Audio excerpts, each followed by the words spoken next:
Gracia para la humanidad. 28. Los testigos se declaran. ¿Alguna vez ha hecho usted una declaración? ¿Le pidieron dar una carta de referencia o dar testimonio o ser testigo de la veracidad de algo? La vida de Jesús tuvo sus testigos que declararon cosas muy contundentes sobre él, y hoy vamos a estudiar sobre algunas de estas declaraciones. Después del libro de los Hechos encontramos el libro de Romanos. Busquen el libro de Romanos. Entre Hechos y el último libro de la Biblia, Apocalipsis, está la sección de epístolas o cartas, todas escritas por los apóstoles y otros líderes muy allegados a estos apóstoles. Aunque no se sabe con exactitud quién escribió la carta a los hebreos, de esta sección en la Biblia sale esta lección, aunque vamos a volver a los evangelios y a Hechos también. ¿Cuál es la diferencia entre un testigo y un vocero? Un vocero habla muchas veces de cosas de las cuales no tiene conocimiento por experiencia propia, sino porque se encuentra representando a alguien o porque le pagan por hacerlo. Por lo tanto, la información que él transmite es de segunda mano, mientras un testigo siempre habla de lo que ha escuchado, visto y o experimentado. Los discípulos de Cristo y muchos otros de sus seguidores vieron lo que Cristo hizo durante sus 3 años de ministerio. Vieron su vida increíble, su impresionante muerte y su más que increíble resurrección. Así que no fueron voceros, sino testigos. Lucas 1, 1 al 3, Juan 20, 30, Hechos 1, 3 y 8, Hechos 4, 20, Hechos 13, 31, Segunda de Pedro 1, 16, Primera de Juan 1, 1 al 3 y Primera de Juan 4, 14. El testimonio de los apóstoles. En su libro Más que un carpintero, Josh McDowell dice: el cristianismo implica conocimiento del pasado que se fundamenta en el testimonio, de manera que podemos preguntar: ¿fueron fidedignos los testimonios orales originales acerca de Jesús? ¿Se puede confiar en que ellos transmitieron correctamente lo que Jesús dijo e hizo? Páginas 56 a 57. El capítulo se llama ¿Quién moriría por una mentira? Los historiadores, tanto cristianos como seculares, han narrado la muerte de los 11 apóstoles, y leyendo estos escritos, McDowell encontró la forma de cómo murieron cada uno de ellos. Pedro, Andrés, Santiago, el hijo de Alfeo, Felipe, Simón y Bartolomé fueron crucificados. Mateo y Jacobo, el hijo de Zebedeo, murieron a espada. Tadeo fue asesinado con flechas. Tomás murió atravesado por una lanza. De todos, solamente Juan murió de causas naturales. Página 57. Hoy muchos quieren negar el hecho de que Cristo resucitó, y McDowell argumenta que ellos se defienden diciendo: mucha gente ha muerto por defender una mentira, así que este hecho no puede probar nada. McDowell entonces sustenta: es cierto que mucha gente ha muerto por defender una mentira, pero ¿por qué pensaban que era verdad? Ahora bien, si la resurrección nunca hubiera ocurrido, si esto hubiera sido falso, los discípulos lo hubieran sabido. No encuentro la manera de demostrar que ellos hubieran podido estar engañados. Por lo tanto, estos 11 hombres no solo hubieran muerto por una mentira, sino que también hubieran sabido que era una mentira. Sería difícil hallar a 11 personas en la historia que hubieran muerto por defender una mentira sabiendo realmente lo que era. Páginas 57 al 58. Supongamos por un momento que así fue, y que ellos realmente inventaron esa mentira. Entonces, ¿qué habría podido suceder en realidad? Quizás robaron su cuerpo de la tumba para hacerle creer a los demás que había resucitado. O tal vez su maestro les ayudó a mentir, porque cuando lo bajaron de la cruz realmente no había muerto y por eso ni siquiera fue puesto en la tumba. O quizás solamente fue gravemente herido y lo colocaron en la tumba, pero luego entraron y lo sacaron. Le prodigaron todos los cuidados para su recuperación, y así días después Cristo podía aparecer entre la gente como si hubiera resucitado de la muerte. ¿Qué tiene de malo esta versión de los hechos? Ninguna de estas posibilidades es factible, ya que los discípulos no tuvieron ningún control sobre los eventos y los romanos y judíos a cargo estaban siendo muy pendientes y cuidadosos para que nada les saliera mal. Querían asegurar su muerte y sepultura y lo hicieron con soldados bien entrenados e experimentados en estos asuntos. Pero ¿por qué querrán mentir acerca de la resurrección? ¿Cuáles serían sus motivos?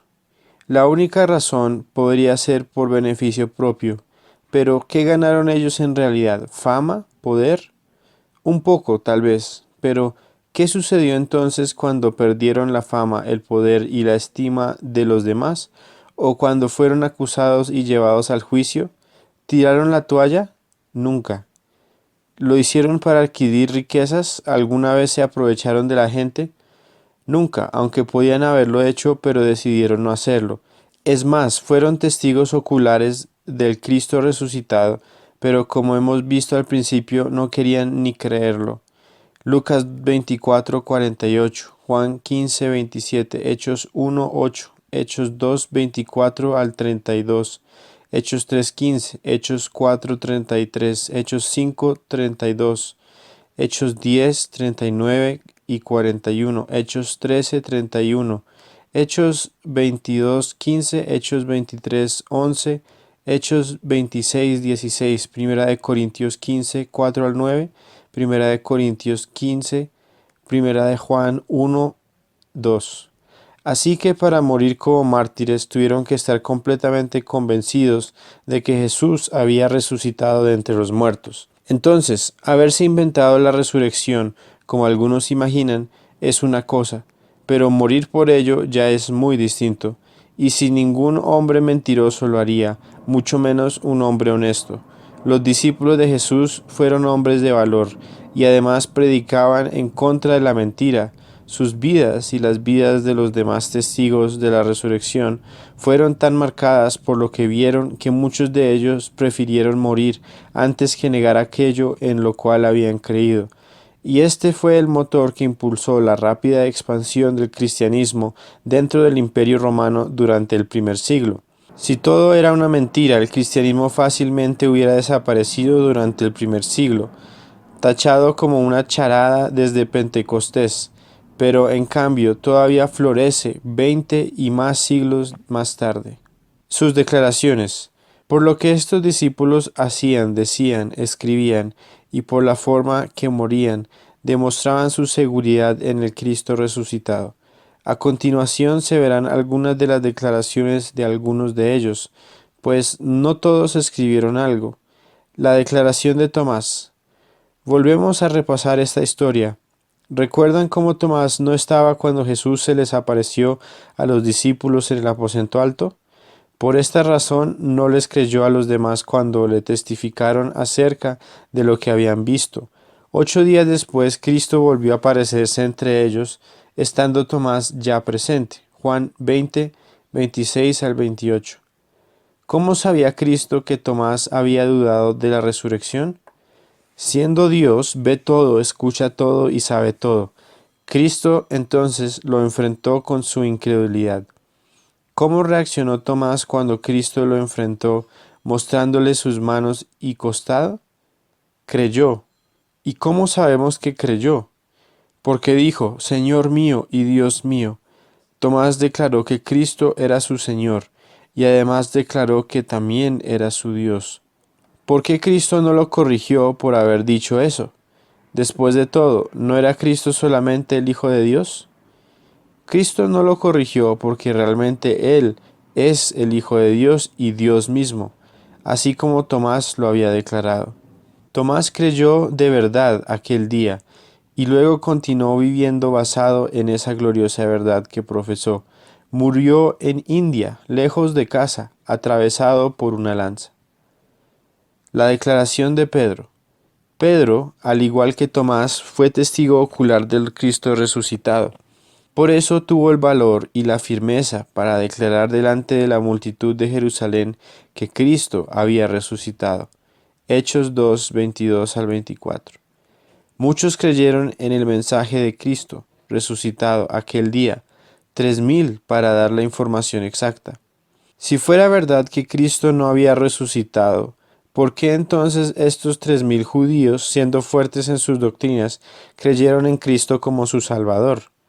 Los 3.000 judíos creyeron, basados en el testimonio de los discípulos y de los 500 de Jerusalén que habían visto. Primera de Corintios 15:6. Era de dominio público el conocimiento de que Cristo había resucitado. Según las leyes de muchos países, si existen 2 o 3 testigos de algún evento en particular, se puede condenar al culpable o soltar al inocente. Respecto a la resurrección de Jesús, había más que 500 testigos del Cristo resucitado. ¡Qué evidencia tan segura y sostenible! Es más, hay más evidencias escritas en la historia acerca de la resurrección de Cristo que la de la existencia de todas las figuras de la historia antigua, y aún la de muchos personajes un poco más recientes. Se toma por sentado la existencia de estos personajes, mientras muchos prefieren dudar de la resurrección de Cristo, a pesar de las tantas evidencias. Hechos 10, 41 al 43. En esta predicación, Pedro menciona que los que creen en Cristo resucitado reciben el perdón de sus pecados. ¿Cómo es que a través de Cristo se puede recibir el perdón de nuestros pecados? ¿Quién era Él y qué hizo para poder perdonar los pecados de los hombres? Vemos parte de la respuesta en lo que Pedro escribió en su primera carta a los cristianos dispersos por Asia. Primera de Pedro 1, 18 al 21. Cristo perdona pecados porque Él es el Cordero sacrificado por nuestras ofensas. La declaración de Pablo. Pablo no fue discípulo de Cristo mientras Él estuvo en su cuerpo, presente en la tierra, pero el Señor mismo se le apareció y lo llamó para ser su apóstol entre los gentiles. Hechos 9, 1 al 15, Gálatas 1, 1. También fue testigo ocular, pero por revelaciones directas de parte de Dios. Segunda de Corintios 12, 2 al 4. Este Pablo, hablando de la resurrección, declara que los que creen en Cristo van a resucitar de la muerte algún día también, y esta es la esperanza que tenemos al creer en Él. Primera de Corintios 15, 16 al 26. Pablo también declaró que Cristo era Dios mismo. Colosenses 1, 15 al 17. ¿Cuáles características de Cristo se mencionan en este pasaje? 1. Él es la imagen del Dios invisible. 2. Él es el primogénito de toda la creación. 3. Por Él y para Él fueron creadas todas las cosas. 4. Él es antes de todas las cosas. 5. En Él subsisten todas las cosas. Primogénito. Algunos creen que Cristo es un ser creado, pero si es creado, ¿cómo se puede decir que Él hizo todas las cosas? La palabra primogénito no habla de ser creado, sino de nacer, y como Cristo existió aún antes de nacer, podemos concluir que primogénito acá es un título que muestra su autoridad, siendo Dios el Hijo sobre toda su creación y existiendo antes que ella. Siendo el primogénito de Dios, Cristo es el heredero de todo. Ahora, de acuerdo con Génesis 1:1, ¿quién hizo el universo? Dice que Dios hizo el universo, ¿verdad? Entonces Pablo aquí está dando a entender que Cristo es Dios, por ser parte de la Trinidad Divina que creó todas las cosas. Las declaraciones de Judas Tadeo, Judas 1, 24 al 25. Las declaraciones del autor de Hebreos, Hebreos 1, 1 al 3. La declaración de Juan. El apóstol Juan, como Tomás, Judas y Pedro, fue testigo ocular del Cristo resucitado. Él escribió 4 libros del Nuevo Testamento, y en su Evangelio enfatiza lo que vio y escuchó acerca de Jesús. Su Evangelio es el más personalizado de todos, pues Juan era, según sus propias palabras, el discípulo amado. No podría ser posible que alguien que siempre estuvo tan cerca de Jesús pudiera mentir tal y como lo afirman algunos, y proclamarlo el Dios y Salvador resucitado de la muerte, si no fuera verdad. Tal invención, con toda seguridad, hubiera claudicado rápidamente como una locura más entre tantas, desacreditada por la mayoría de la gente. La verdad es que los que odian a Cristo y a los cristianos son los que inventan mentiras sin bases históricas, para intentar desacreditar y trastornar el mensaje de la verdad. Juan sabía la verdad sobre Cristo, y por esta razón proclamó que es menester creer en Él para alcanzar la vida eterna. Juan 20, 30 al 31 y Juan 21, 24 al 25. Primera de Juan 1, 1 al 4.